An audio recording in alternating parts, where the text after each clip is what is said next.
Manager TV abusa Wanda Msisha tikulandireni makosana chimene tabwerera pano nchakuti Vice President ananyamuka mmawawu kupita kunzuzu kumene amakafuna kukakhala nawo kumaliro maremu Raf Kasambala. Ndege imene inanyamuka ku Kamuzu International Airport imayenera kutera ku Nzuzu 10 minutes past 10. Ndiye ndiambire pamene kuti what are we hearing? Ndiambe ndinu Awanda Msisha. Malingana ndi reports amene tili nawo, ndege imene itachoka ku Kamuzu International Airport kuti ikatere pa Nzuzu sidatere nthawi imeneyo chifukwa cha vuto la zanyengo. So nthawi imene amayembekezera kuti itereyo sidatere. Akuti adawuza kuti abwerere kuti sakwanisa kutera. Kuchoka no nthawi imeneyo sida kwanitse kutera ku Nzuzu chifukwa cha vuto la zanyengo. Okay. Yes, nyengo inali yovuta kuti atere pa Mzuzu. Zimachitika ndithu maulendo andege amathakuuzani kuti nyengo sili bwino pano simungathere kutera. Nthawi zina makuzani mudikire mwina kapena matha kupita ku Ujen kukatera malo ena koma ndege ya Vice President sidatere pa Nzuzu nthawi imene amayembekezera 10 past 10 and malingana ndi report amene tili nawo anthu amene ayankhula nawo akuti adawuza kuti abwerere nawo pamene popo pamene I think my events nawo anamba kuchita 40. So what are we hearing Wayana Chunga?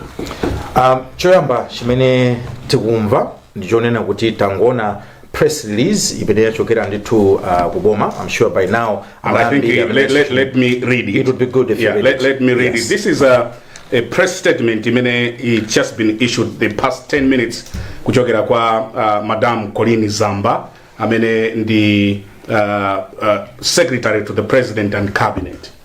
The office of the President and Cabinet wishes to inform the general public that Malawi Defense Force aircraft that left Lilongwe today, Monday 10 June 2024 at 9:17 hours, carrying the Vice President, the Right Honorable Dr. Saulos Klaus CHILIMA and 9 others, failed to make its scheduled landing at Nzuzu International Airport at 2 minutes past 10. All efforts by aviation authorities to make contact with the aircraft since it went off the radar have failed this far. As such, the commander of the Malawi Defense Force, General Valentino Piri, has since informed His Excellency Dr. Lazarus Makathi Chakwera of the incident, and the President has since cancelled his scheduled departure for the Bahamas and ordered all regional and national agencies to conduct an immediate search and rescue operations to locate the whereabouts of the aircraft. The public will be updated of any developments on the situation as facts are established.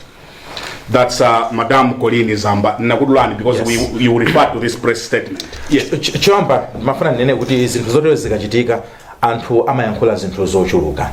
Ndipo alipo ena amene amangopanga post zinthu kwa mwina kungowapempha Malawi kuti nkhani njofunikira kwambiri ndipo ndi nkhani yonena kuti siofunika so chibwanayi. Ndi nkhani yonena tidikire iwo amene ali adindo amene ntchito yawo ndi imene ingathe kutithandizira ngati yofufuza za ndege imeneyi kuti timve kuti atiuza zotani. So tiyamikire kuti aboma so far they have come out chifukwa pakakhala kuti pa information gap akhala sakunena china chilichonse aliyese amangoyankhula china chilichonse and zimabweretsa panic. When the Vice President of the nation, you cannot allow so much speculation to come in. Pamafunika kuti information izituluka koma tinene kuti information imenenso mwina taimva so far ndionena kuti nthawi imene ndege imayenera kuti ifike sinafike.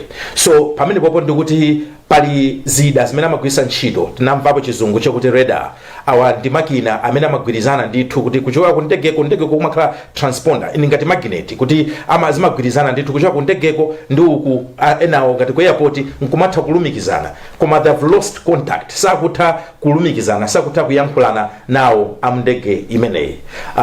Number 2, nkhani ine imene tikumva ndionena kuti ena atiuza very trusted sources but so far unverified kuti transponder ena kupanga peak amatha kupanga peak unena kuti ukhala ngati mwina around Chikangawa area, still not verified and still not official, but nti suffice to say kunena kuti a president apa anena mkalata kunena kuti achita order all relevant government authorities kuti ayambe kupanga search for this plane, including mpekesera zimene zikumveka zonena kuti ka transponder kumvekera kuti they must go into that search.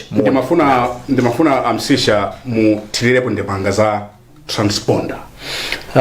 Ndege muja muli machine titaona tikachipangizo kamene kamanena kuti ndili pati nde kuti kamayenda muja kama blinker nde rada ije maona kuti ikwenda apa ndeno kachipangizo kamene kama nena pamene pali ndege nde malingana ndi anthu amene ayankhula nawo amene akunenera chunga kuti ngakhale tikhozonena pano pati nzosasimikizika koma anthu atiuza kuti kamene kuko kamene kamanena kuti ndili pati kakunena mene ndege ili mokuti anthu ena kamene kakunenako ndika ndege imene anakwera a vice president. Yes. Okay, ndika kunena kuti cha kuti ka around Chikangawa. Okay. Mokuti anthu amanena kuti akupita kumene akuyamba kuyang'ana kuti ndege imene ili kutiko akupita ku Chikangawako ndio imene akuyamba kukapanga search around that area. Nde pamamveka kuti pokuti tilibe ma helicopter padakali pano amene amapita pa magalimoto komanso panayi maplani ena kuti abwereke ndege lachite haya ndege inake kuti athe kupita kuti nzophweka kuyang'ana kuchokera mwamba kusiyana ndi kumayenda m'mapazimu, which is chinthu chinanso choti ngati dziko pano pa nthawi zambiri zimapezeka kuti zikachitika zinthu zina zimatichita expose kuti sitimakhala anthu okonzeka mwina ku zinthu zazidzidzi ngati imene zachitikira papam kuti ngati dziko tilibe mwina helicopter ya msanga yakuti kanatha kunyamuka ndi kuyamba kumasakasaka kuti kodi ndege imeneyi ili pati. Mwina anthu amene akutionera panopa angafune kufunsa kuti kodi ndege ili pati. Yes. OPC akunena kuti a president alamula ma agencies kuti asake. Yes. Kodi ili munengalenga ndege ya vice president. Do you know ili party and you are bringing in issues that transponder? Yes. I wanted you to for momveka bwino kuti amene akuitsatira nkhani amve kuti kodi muti chani chabwino. Yeah. Tiyankhule ndithu mosabisilana Malawi kuti at this moment nyengo inoyo kuyankhula kuti ndege yagwa kapena kunena kuti mlengalenga will be speculative. Yes. And zomwezi yani manena obanda kunena kuti ni nkhani yaikulu ife ngati Times Group tukudziwa kuti ndife a big media house imene anthu amatikhulupirira, we can't just rush to say that. Koma anthu ena mphekesera wena kumanena kuti transponder akuipanga peak from the Chikangawa area. Ndiye menanena anzanga kunena kuti chifukwa chonena kuti tilibe ma helicopter fika anzathu amatokhala ndi ma search helicopters amatha kupita mene moja koma kumbukiraniso kuti the weather has not been very good. So nthawi zonse weather ikakhala kuti sili bwino nyengo ikakhala sili bwino search imavuta kwambiri kuti muchite locate, but suffice to say kuti transponder eventually they are going to get to it. Kungoti ngati mukuyendera magalimoto ngati ili panena kuti mwina palibe msewu ndi kuti mujombaso ena they have to walk by road, which is unfortunate. Koma panopo ndimafuna kuti tinene kuti iwo amene apita maka wa Malawi Defense Force poti ndege tizikumbusana ndiya Malawi Defense Force. Okay. In fact pali chithunzi chimene chayikidwa apo amene akuonera kuti angoona kuti can you give us a clear view ya ndege imene pachoka so that because pali mafunso onjezera. Yes. So it's not exact see koma ndiyangati tikamati Donia ndege yake timakhala jogamba ndege imene ndiyakale ndi twist an odd plane. So I wanted to say kunena kuti panopo I think Malawi nthawi zina tizitha kuyembekezera for official information. Ndinkhani yaikulu mangata ndabweresa kale sitikudziwa kuti kodi mwamba kapena ili pansi, but so far zikuoneka zonena kuti we have lost contact chimene it has been established as a fact. Number 2 palibe amene akudziwa kumene ndege ili but pali zifukwa ndithu zoyenera zokwanira zonena kuti tikachite search mwina dera la Chikangawa. So far that's what I think we can be able to speculate. Yeah, tikati we've lost contact. Tanthauza kuti ndoti palibe amene akulankhulitsana ndi anthu amene ali mu ndege. Remember muli anthu 10 imene muli a vice president plus anthu ena 9. Ndikuti phatikizapo oyendesa. Do we know amene anaperekeza vice president? No, for now maybe we don't have their names. Okay. Ndikuti sakutha kulankhulitsana nawo. That's why zikukhala zovuta kuti tineneretu panopa kuti kodi anthuwa ali patipati. Nchifukwa chake timana kuti amene amatitsina khutu ozuwa za ndegewa amene kuti chida chimene chimanena kuti ndege ili pati chikuonesa kuti chili dera limene lolo nchifukwa chake anthu akupita ano kuti akayang'ane kuyambira kumene koko kuti kodi kuli zotani kumene koko. Ndi ndege ya mtundu wanji Donia ndipo munanena kuti njakalekale mukuidziwa motani ndege? It's an old plane. Amene mwina anzathu maka Malawi Defense Force atakuvomereza kuti ife namba kugwisa ntchito Donia kalekale. Ine ndimakumbukira kunena kuti even ifeyo tili ana Donia was being used at that time, and that's some time back. Even early 90s Donia was still being used in Malawi. So it's a plane that has been here and around for quite some time. Ndege yonena kuti is more of a transporter plane kwa serikali. And ndege yonena kuti even mkalo nkati it's very rugged. That's the word I would use. Even mipando yake, it's not one of the most comfortable planes. It's not. No, it's not. I've seen the inside. It's not one of the most comfortable planes in terms of inside. Chifukwa ndi ndege ya kwa serikali. Yamagwisa ntchito transportation. So terekeze utafuna nyamule asirikali afuna akasiye dera lina amathaku atenga. Nanga asirikali omachita kupanga mipando yonena kuti ikhale so comfortable. Because you should be also mwina ngakhale kuchosa mipando ija at some moments. So tinene ndithu kuti ndege imene ngati dziko takhanayo nthawi ya Italia. The other point imene mafuna kuti ndinene pa nkhani ya za ndege ndionena kuti maybe so time has come kunena kuti tizikamba zinthu zinazi mosaopa komanso mofuna kuthandiza ndi kumangira dziko lathu. Ananena anzanga apa kunena kuti if information imene ikutipeza kuchokera kwa anzathu amene tikuyankhula nawo ku MDF kusonyeza kunena kuti palibe ndithu helicopter yokuti ithandizire kukapanga search, which is very unfortunate. So tumina tingonenanso kunena kuti those are some of the areas zoti tizitha kumakhala kuganizira kumanena kuti nthawi yonse ya cyclone mukumbukira timabwereka ndege, you know. So it has been the trend of Malawi banda kuti kumachita kubwereka ndege kupanga zoterozo mwina not the best. We're hoping maybe maiko amene alozungulira nafe akamva nkhani mwasangasanga they may be able to deploy muna ndege zina kuti athandize for the search ngati takauti we are not being successful, but so far that's what I can say about the Donia. Ngati mukungo tipeza kumene some breaking news that we are receiving here at Times headquarters in Blantyre. Ndege imene yanyamula Vice President Dr. Saulos Klaus Chilima imayenera kutera mawawu 10:10 mawa ku airport yathu ya Mzuzu. Iwowa amapita ku maliro maremu Raf Kasambala amene tupirawo alika m'manda lero, mzimu wawo use muntendere. Ndiye tikumva kuti chifukwa choti ku Mzuzu airport sikuli bwino kwenikweni kudachita chifunga dakanika kutera ndipo ndegeyo idabwerera. There were also reports kuti mwina inapita ku Karonga, but we are yet to independently confirm. What we have also been told at this hour nkuti the president wa dziko lino Dr. Lazarus Makathe Chakwera auzidwa za kusowa kwa ndege imeneyi amene onyamuka mdzulo buno kupita ku Bahamas ati sanyamukanso, ndipo Achakwera alamula mkulu wa asilikali ankhondo General Valentino Pili kuti apeze njira kuti asake kuti ndege imeneyi ili kuti. Maiko lini Zamba akunena kuti ndege imeneyi idasowa pa rada, kuti chizungu chake rada. Ndipo idasowa itangonyamuka itabwerera kuchokera ku Mzuzu takanika kutera. What are we hearing this far?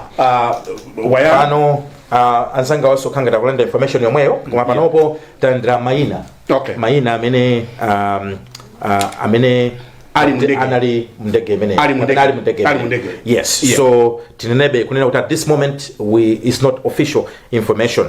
Passenger list yo akuti munali kapita muli Saulos Klaus Chilima, Madam Mere Chilima, Mr. Lucas Kapeni, Mr. Chisomo Chimaneni, Miss Gloria Mtugule, Miss Chanel Zimbili, Mr. Dan Kanyemba, ndi Mr. Abdul Kingston Lapukeni. Ndekuti total of 9. I would say.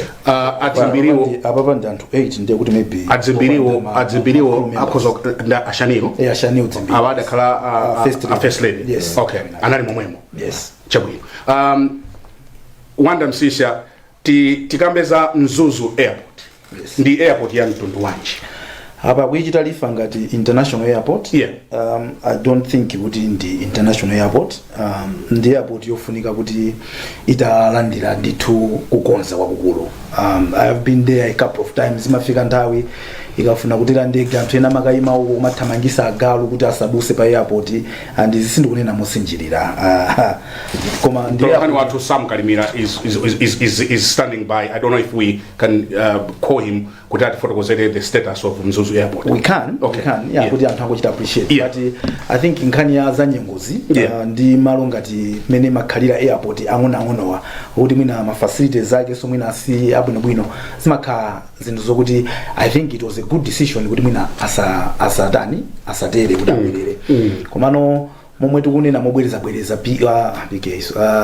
brand. Yes. This is now yofunika kuti we really need to manage information. Yes. Ino kwambiri. Yeah. Chifukwa choti mitima ya anthu ambiri a Malawi afuna kuziwa kuti chuchitika ndi chani. Yes. Yeah. So yes, timafuna tidziwe chuchitika ndi chani, but we must also allow kuti anthu atiuze zinthu zenizeni zogwirika. Usafuna kukhala munthu othamangira kungotsegula kamwe yako unena zinthu chifukwa choti uli under pressure.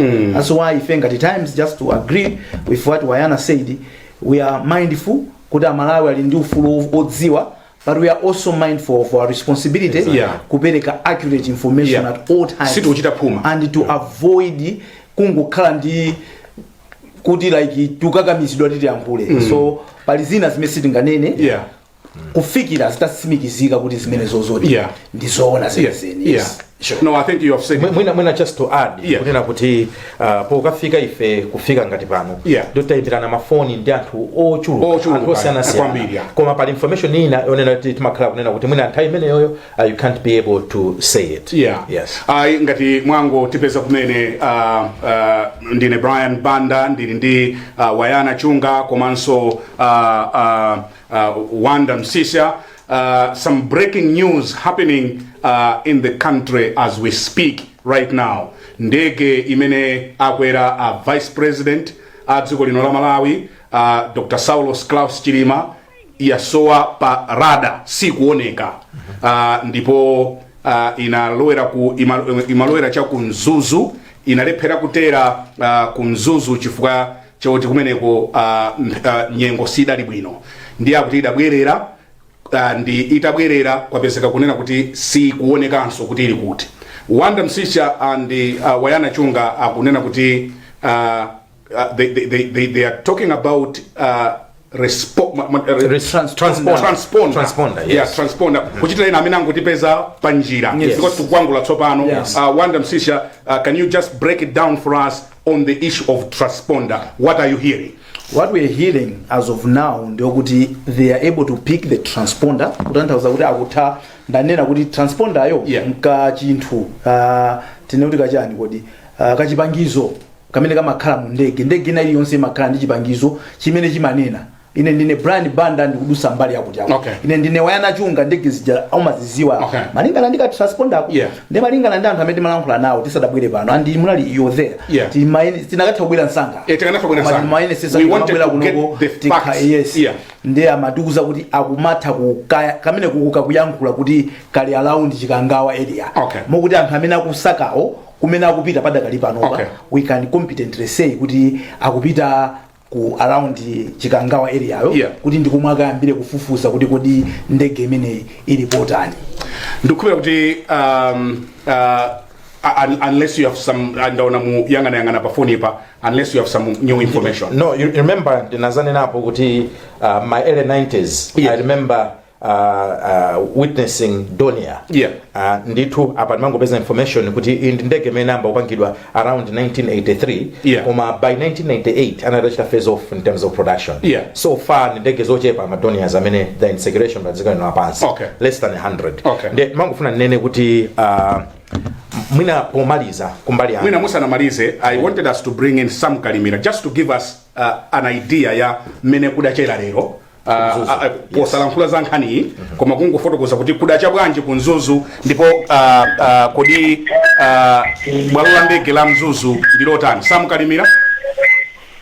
Ndokumva zanga Bryant, ndilene kuti mmene kunachita kuno ku Mzuzu lero lino kunacha ndithu mokali kwambiri chipatana kuti udzulo usiku kwakhali kwa mvula yamawawa ija komanso ya mphepo kwambiri ndimati kuwaza mphepo ibwerepo choncho mpaka ndithu mmene kumachita kummawaku nkhani yake nthina ndithu yomweyo ndithu ena kuti kuna ndithu mphepo komanso mvula ndiyeno udziwa kale kumachitika mashawa kumakhala kuti kuti mbuwu ndithu ndipo tinamva zona kuti vice president akubwera kuno kuchigawo cha kumpoto kuti imene akhala pamaliro malemu Ralph Kasambara koma noti unene kuti mwina kungopeka picha ya nkhani ya chikangawa ndi nkhalango imene ndithu tunapano kuti inda inatha kupabe kuli mbali imene kuti mitengo yochuluka ndiyeno ukamayenda mmene momo ngati kugwa mvula kubakhathu chipati chifunga chifunga so kuyambira mchikangawa muja ukamabwera kuti ukulowa muno munzira wa Mzuzu ndithu kachifunga chake makhala kupitirira ndithu ndipo kukakhala kuti mawawa kumakhathu ngati kuitatu kandiba ndithu mpaka nthu muna mvula ija ithe mpaka nthu kuwale ndi pakhathu chiti bwino ndeno kunena kuti kuwala kweni kuti unakadzuwa it was around 3-4 mbaita ona nthu ngati kadzuwa ndithu kwacha kumako seku kuna ndithu ngati kachifunga plus mvula kuno muzida wazo zimene kunachera dzulo ndiye kudacha bwino chifukwa tinaona ndege inatera kumeneko. Dzulo inde kunacha bwino komanso tikucha kuti mpaka na kuti kucha kuwala kuti bwanja koma bende ndithu lero lino nimene kukhangati kwakalipa kwambiri mvulayi plus ndithu chifunga tikozonena kuti mmene imagwera mvula imagwera kuti usatize kuti poya mphamvu ija ndiwo kuti basi kusiya ndi kuti kasika ndima tione mitambo choncho kuti tione dzuwa kapena kuwala pamene kumakhalira lero kuvuta kupike dzuwa. Chabwino, Sam Kalimira speaking to us kuchokera ku Mzuzu kungotifotokozera za mmene kudachera lero ku Mzuzu. Wanda Msisa, your last thoughts at this one kuti khati kubwera throughout the night as much as we hear from OPC komanso our sources. What would be your concluding remarks as we wind up this hour? Ndimafuna ndine pamene popo kuti I think ndi nthawi yokuti anthu amakhala akuyang'ana kwambiri kuti atolankhani tiuzeni zikuchitika ndi chani. Ife ngati Times we promise kuti tibwera kumauza Malawi mmene information ikubwerera kuti tikhale ndi chithunzithunzi kuti kodi tili pati tikuyenda bwanji komanso kuti tiziwe zoona zenizeni. Pempho ndilomwe lijamana nenera mwina nzanga wayana kuti akuluakulu ndi nthawi yokuti we have to be sensitive. Tisafune kukhala gowani kumalemba anthu panopa alisamira ndi smartphone aulemba zinthu. Aliyense amangoti kukacha kaya ndi for the sake of numbers kaya kuti jani ino akumakuchita ni congratulations kupita jani mabwerera ku State House kaya mapanga bwanji anthu umatifusa kuti no Brian is very much at times nayo here you are komano ndi nthawi yokuti maybe kuchoka kumene ku this issue. This is a very big issue. Tikuyenera kuti tikhale sensitive kuli anthu amene ali consent ndetiyeni Amalawi tisunge chikhalidwe sitingamachezi ndi nkhani ngati zizi mosakhala bwino. Ndinakudulani pa nkhani ya Donia. I thought you should wind up on that one. Ndinaona mnali manotsi. Ndimangofuna kumaliza kunena kuti Donia ndi ndege ya Malawi Defense Force ndipo mmene nakambira kwambirira kuja kunena kuti adaipanga ncholinga chonati khale transport airplane kapena kuti yonyamula asilikali makamaka khala kuti mwina upita ku nkhondo kapena malo ena. It's not necessarily yomenyera nkhondo koma ndi yonyamula asilikali kwa transport kuchokera malo amodzi kupita malo ena. And inu amene munakwerapo Donia mukuidziwa kuti ngakhale mipando yake imene makhalira ni ndege yonena kuti se transporter plane, koma ndinene kuti ndi yakale ndithu, and ndi ndege zochepa zimene still they in operation pakadali pano. Koma nkhani kwambiri ndionena kuti tamvesedwa so nena kuti transponder ya ndege mungana anafotokozera nzanga Wanda kunena kuti makina amundege imene akukhala ngati kuti akuoneka kunena kuti amudera la Chikangawa. Chifukwa chake mwina funso lina limene nayo wala lofunikira kwambiri kuti ngati ili mulengalenga mafuta idakali nayo. Yeah, now but that is now speculation. Okay. Idakhala kuti idakali because 10 o'clock on the mawa. Yes. Yeah. This is 5:45. No, I think chimene machitika ndi za ngozi zokhuzana ndi ndege zonena kuti ma hours akamakhala kuti akupitilira pamakhala kuti sopano mukukhala ngati mukuchepesa kuthekera kuna ndege itakhala kuti idakali mwamba. Chifukwa cha nkhani ngati zimenezo, one nkhani yonena kuti mafuta, 2 anthu amatha zina kuiona kuti ndegere mwamba, 3 anthu amatha kupanga communicate. Kumbukirani kuti mwambamu muli ma communication messages osiyanasiyana amatha kuipanga pick tanakamba za radar system anakatha somwena kuipanga pick na khala kuti still in the air. But as we speak achita officially confirm kunena kuti radar system sikutha kuipanga pick, meaning sakutha kuiona mwambamo. Ndiye mwina pali mavuto ena situkudziwa chifukwa nena kuti that would now be speculative, but so far what we know is kunena kuti the search mission has begun. Anthu magali moto kamukira ndithu chaku Chikangawa ndi malo ena amene akuganizira kuna kuti mwina ngakhale kuti nduku, mwina ngakhale kuti nduku, but for now menanena anzanga tiyeni tidikire kuti relevant authorities ndamene atipase information. Wanda Msisha titha umakhala kuti timasiyana anthu zikhulupiriro chanchani, but this is the time ngati dziko timabwera pamodzi ndi kupanga chinthu chimodzi kuti tikuwafunira zabwino anzathu amene ali mu ndege imene we hoping for good news kuti mwina mwake panangokhala ka problem kena kake, but apapa mpamene timaoneka kuti amalawi fe ndife anthu ogwirizana kuti no, yes I think pali kuti siti kutha kulumikizana nawo ndi anthu amenewa, but anthu tonse chonde let's hope for the best. Usakhale munthu omafuna kubweresa nkhani zaboza zoyipa. And just on that point tambakale kumva ma conspiracy theories ambiri anthu kulemba zakuti again I don't know kuti tingamachite kubwereza motani kwa pa Germany yoti mphini yobwereza ndimene imawala ndefe tifuna tiwalise ndithu amalawi.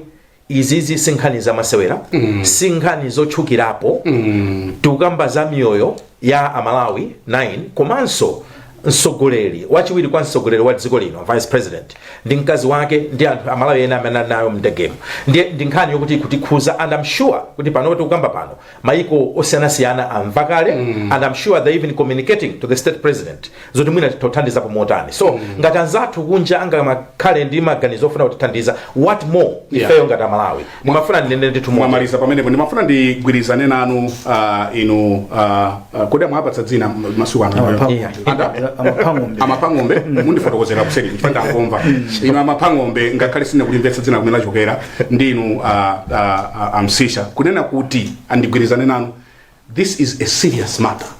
And tikulankhula za vice president wa dziko ndiye wina asachukirepo pa nkhani imene komanso ino amalawi samalani chifukwa wina analemba kunena kuti ndege yatera you know ndege yatera pali Longwe. Tikale serious as a people. We are talking of number 2 komanso kunena kuti even if fail to come here we spent even an hour kutsutsana mene timatsutsana kuti titere because we want to come here with facts. And the next time tikabwera situngobwera pano kudzasewera ya ndeni mafuna ndinena kuti amalawi alipo ena amene akadzuka kaya mafuna kuti apeze ma likes ambiri kaya kuti gazikhale bwanji they just wake up kuti kulero ndilembe za awayana alero ndilembe za Wanda tisamatero ya social media. It's a very important tool. Let's use it tikoza kuphunzirapo zinthu zambiri bene pacha ena amapanga mpaka sukulu pa social media. Ndeni mafuna ndinene kunena kuti our page times 360 tikati kuchita update ifenso pano tikamba china munthu ona tikubwera be look out on the credible news. Nkulako kwenu yonjo kuti osamangomba zina zikudwalitsana ndiye ti also question because there is a lot of fake news going on mdziko muno ngakhale around the world. So always cross check and cross check. Yes. Mawo maliza ine Hai mwatseka bwino. Yeah. Tilonjeze kuti tibweranso. Yeah. Nkupereka ma update mene akuchitikira. Kandi news zathu kandi ma programs zathu mosatira kandi ma paper lathu pa wireless pa TV tikuzoa kuti nali pano pa radio komanso pa TV ina kusatiramo ku continue kuwauza Malawi malingana ndi mene zikubwerera ma facts. Ai pamene panso ndiye pamapeto pa program yathu yapadera. What we know this far nkuteka kuti mwatipeza kumapeto as we conclude. Ndege imene yanyamula vice president inakanika kutera mmawawu cha mmateni koloko kunzuzu ndipo idabwerera kenako akuti amene amaona za ndege adaona kuti yathawa pa kauniuni wa ndege. Ndipo madzulo ano Mai Colini Zamba awa SPC atutsa chikalata kunena kuti nzoonadi ndege imeneyi sikuoneka. Ndipo a president adziwitsidwa kale amayenera kunyamuka madzulo ano kupita ku Bahamas koma sanyamuka mpaka zimenezi zidziwike mutu wake. Ndi akuluakuluwa anabweretsanso information ya transponder kunena kuti akatobwanya akuti kumaoneka kuti ndegeyo ili around Chikangawa area. Ndikuzifotokoza bwino ikuoneka kuti ili around Chikangawa area, and that's all what we know at this hour. Ine ndi Brian Banda ukuyamikani pokhala nafe madzulo ano. Ndinali ndi Wayana Chunga komanso Wanda Msisha. If we have more details musatalikire, will be on Facebook, will be on radio komanso pa television. Mwakomanonse ndipo we wish the Right Honorable Saulos Klaus Chilima and his spouse komanso anthu onse amene ali mu ndege imeneyi, we are hoping and praying for the best. Yes. This is Times Television, and on this network, the news always comes first.